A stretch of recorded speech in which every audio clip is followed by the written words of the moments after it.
الرحمن الرحيم.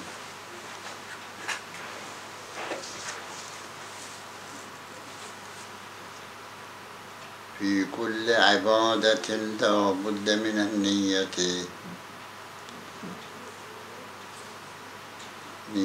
النية معتبرة في كل عبادة. النية تقسم إلى أقسام ثلاث. القسم الأول قصد القربة، نية القربة، فإنها معتبرة في كل عبادة. لا بد أن يأتي المكلف بالعبادة من أجل الله تعالى وتقدس،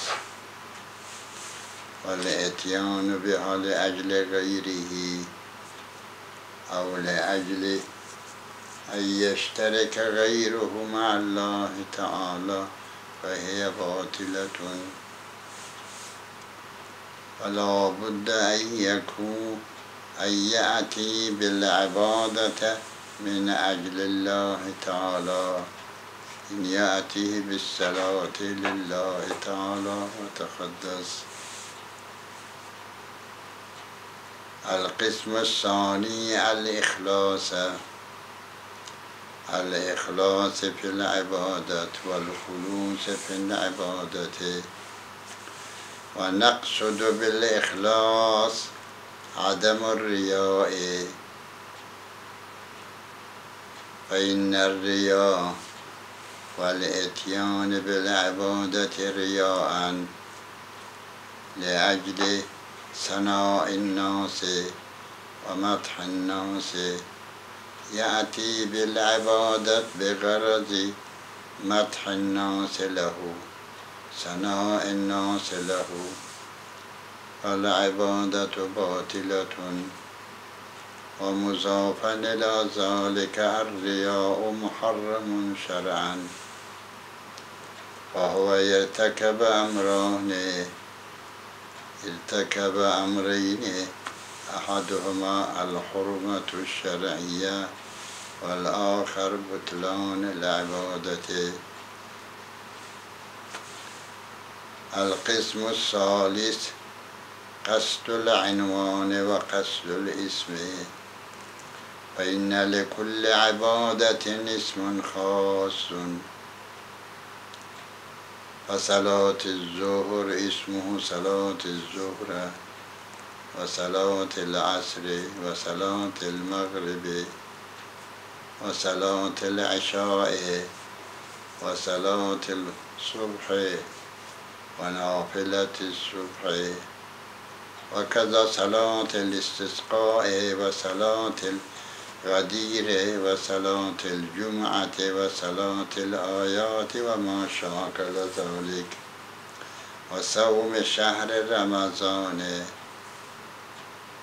وصوم العهد، وصوم النذر وما شاكل ذلك. فإن قصد هذا الاسم معتبر في صحة العبادة. ونقصد بالاسم العنوان، فإن هذا العنوان عنوان قصدي ومقوم للعبادة مطلقا أو في مقام التمييز.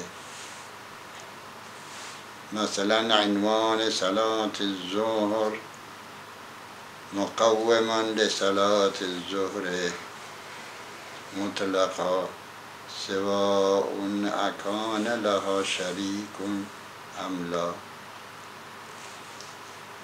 فإذا أتى ب4 ركعات بدون قصد صلاة الظهر فلا تكون ظهرا، فلا يكون ما أتى به مصداقا لصلاة الظهر. فلهذا عنوان صلاة الظهر مقوم لهذا المعنون. ف4 ركعات صلاة الظهر إذا كان اتيان بها بقصد صلاة الظهر بقصد هذا العنوان وهذا الاسم، وكذلك صلاة العصر وصلاة المغرب، مع أن صلاة المغرب لا شريك لها، فإنه لا بد من الاتيان بثلاث ركعات بهذا العنوان، ولا بد من قصد هذا الاسم، اسم المغرب، وقصد هذا العنوان. ولو أتى بثلاث ركعات بدون قصد هذا العنوان فلا تعد مغربا، ولا تكون مغربا، ولا تكون مصداقا لصلاة المغرب، فلا ينطبق عليه المأمور به وهو صلاة المغرب. هذا معنى أن هذا العنوان مقوم، وكذلك صلاة العشاء وصلاة الصبح وسائر الصلوات. نعم، قد يكون عنوان قصدي، والاسم اسم قصدي في مقام التمييز فقط، لا مطلقا، كالقضاء والأداء مثلا. فإذا كان في ذمة المكلف قضاء وأداء، قضاء صلاة الظهر وأداء صلاة الظهر، أو قضاء صلاة المغرب وأداء صلاة المغرب، فعندئذ إذا أتى بثلاث ركعات من دون قصد القضاء أو الأداء لا تقع شيئا منهما، فإن وقوعها أداء بحاجة إلى ترجيح، ووقوعها قضاء أيضا كذلك، فإن نسبة ما أتى مكلف به من ثلاث ركعات بالنسبة إلى الأداء والقضاء بالسوية، فإذا تطبيقها على أحدهما المعين دون الآخر ترجيح من غير مرجح، فأحدهما إلى بعين ليس فردا ثالثا. ومن أجل ذلك لا بد من قصد العنوان في مقام التمييز حتى يميز أداء عن القضاء. أتى بثلاث ركعات أداء أو بثلاث ركعات قضاء أو بأربع ركعات قضاء وبأربع ركعات أداء. أما إذا كان في ذمته قضاء فقط فعندئذ لا يعتبر قصد القضاء، كما إذا فرضنا أن في ذمته صلاة المغرب قضاء، فالواجب عليه الاتيان بصلاة المغرب من دون قصد القضاء. قصد القضاء غير معتبر. وكذلك الأداء، مثلا المكلف يصلي أول الظهر لا يجب عليه قصد عنوان الأداء،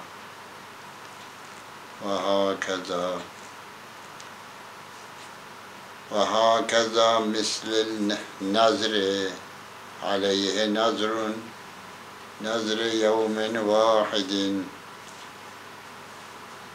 مثلا بصيغة النذر نذر أن يصوم يوم الجمعة، وهكذا عليه نذر بالعهد يوم واحد وهو يوم الجمعة، فعندئذ لا بد من التمييز في مقام لا بد من قصد العنوان في مقام التمييز، بأن يصوم بعنوان أنه صوم النذر، أو يصوم بعنوان أنه صوم العهد. وأما إذا صام ولم يقصد أي من العنوانين فلا يقع شيء منهما. وأما إذا كان في ذمته صوم نذر أو عهد فلا يجب عليه الاتيان بصوم يوم الجمعة بعنوان العهد أو بعنوان النذر. قصد هذا العنوان غير معتبر، قصده إنما هو معتبر في مقام التمييز فقط لا مطلقا، فإن الواجب هو الاتيان صوم يوم الجمعة، وأتى بالصوم يوم الجمعة بقصد القربة، فإذا لا يجب عليه أن يقصد عنوان النذر أو عنوان العهد وما شاكل ذلك. النتيجة أن قصد العنوان تارة يكون مطلقا، فإن العنوان مقوم للعبادة مطلقا، سواء كان في مقام التمييز أم لم يكن في مقام التمييز، أو معتبر قصد العنوان في مقام التمييز فقط لا مطلقا. ثم إن القسم الأول وهو قصد القربات، والقسم الثاني وهو قصد الإخلاص، لا بد أن يكون مقارنة لتمام أجزاء العبادات. قصد القربات لا بد أن يكون مقارنا لتمام أجزاء الصلاة من التكبيرة إلى التسليم، وكذلك قصد الإخلاص. ونقصد بالمقارنة أن لا تكون متقدمة على الجزء، أن لا تكون متأخرة عن الجزء، ولا مانع من أن تكون متقدمة. فالمراد من المقارنة في مقابل التأخير، لا يجوز أن تكون قصد القربات متأخرا عن الجزء، أو قصد الإخلاص متأخرا عن الجزء. أما تقدمه على الجزء فلا مانع منه. أما إذا كبر بعنوان بقصد القربة وقصد الإخلاص وعدم الرياء، وبعد ذلك استمر في صلاته وغفل عن قصد القربة وعن قصد الإخلاص وذهل وتم صلاته بذلك، فصلاته صحيحة. فإن الالتفات إنما هو معتبر في اللحظة الأولى، أي في حين المصلي يكبر. في هذا الحين لا بد أن يعلم أنه يكبر بقصد القربة ملتفتا إلى ذلك، ويكبر بقصد الإخلاص، وبعد التكبير غفل. ولكن قصد القربة موجود في أعماق نفسه، ارتكازا بحيث لو سئل عنه ماذا تفعل فيجيب أصلي هذا المقدار يكفي. أما الالتفات إلى قصد القربة من البداية إلى النهاية فهو غير معتبر، وإلا لزم التكليف بالمحال. فعندئذ لا بد أن يكون المكلف ملتفتا إلى قصد القربة في اللحظة الأولى وقصد الإخلاص في اللحظة الأولى أي حين التكبير، وبعد أداء التكبير إذا استمر في صلاته غالبا غفل عن قصد القربة والإخلاص واستمر على هذا القصد الارتكازي الموجود في أعماق نفسه. وأما إذا تخيل في أثناء الصلاة أنها صلاة أخرى، كما إذا دخل في صلاة الظهر وكبر بقصد القربة والإخلاص واستمر في صلاته، وفي الأثناء تخيل أنها صلاة العشاء أو صلاة المغرب وأتم بعنوان العشاء أو بعنوان المغرب فصلاته باطلة. وأما إذا استمر على هذه النية ارتكازا بحيث تكون قصد القربة والإخلاص موجود في أعماق نفسه ارتكازا، ولو سئل عنه يجاب بأني أصلي هذا المقدار يكفي في قصد القربة في مقارنة قصد القربة وقصد الإخلاص مع أجزاء العبادات. والالتفات إنما يعتبر في اللحظة الأولى. وأما القسم الثالث وهو قصد اسم الصلاة، قصد اسم الصلاة يأتي بعنوان صلاة الظهر، فإذا كبر بعنوان صلاة الظهر واستمر وإن غفل بعد ذلك عن صلاة الظهر وتم صلاة الظهر بهذه الحالة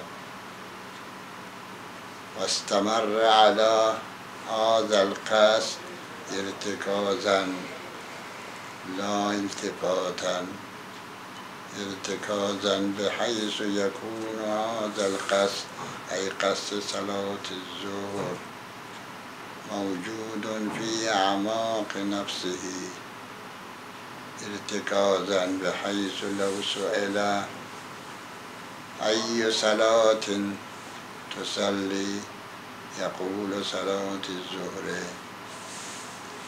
هذا المقدار يكفي في صحة صلاة الظهر. نعم، المستثنى من هذا حالتان: الحالة الأولى إذا دخل في صلاة الصبح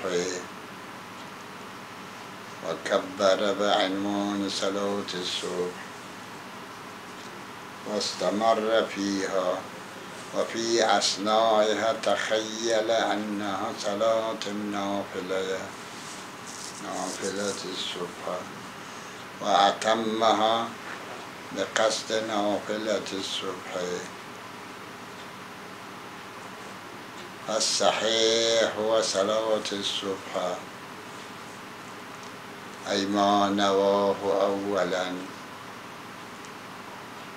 للروايات التي تدل على ذلك أن من قصد صلاة الصبح واستمر فيها وفي أثنائها تخيل أنها صلاة نافلة الصبح وأتمها نافلة فيصح هذه الصلاة صلاة الصبح باعتبار أن علل في الروايات أن المناط بالقصد في أول الصلاة وفي أول الصلاة هو قصد صلاة الصبح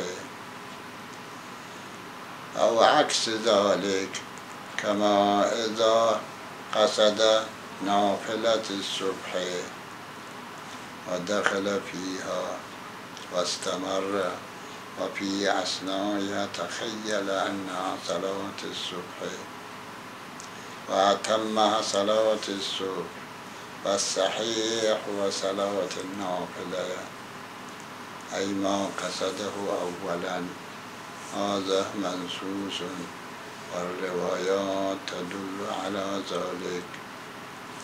الحالة الثانية ما إذا دخل في صلاة العصر ونوى صلاة العصر واستمر فيها وفي أثناء تذكر أنه لم يصلي صلاة الظهر عدل إلى صلاة الظهر من حين الغدو صارت هذه الصلاة صلاة الظهر والأجزاء السابقة انقلبت من أجزاء صلاة العصر إلى أجزاء صلاة الظهر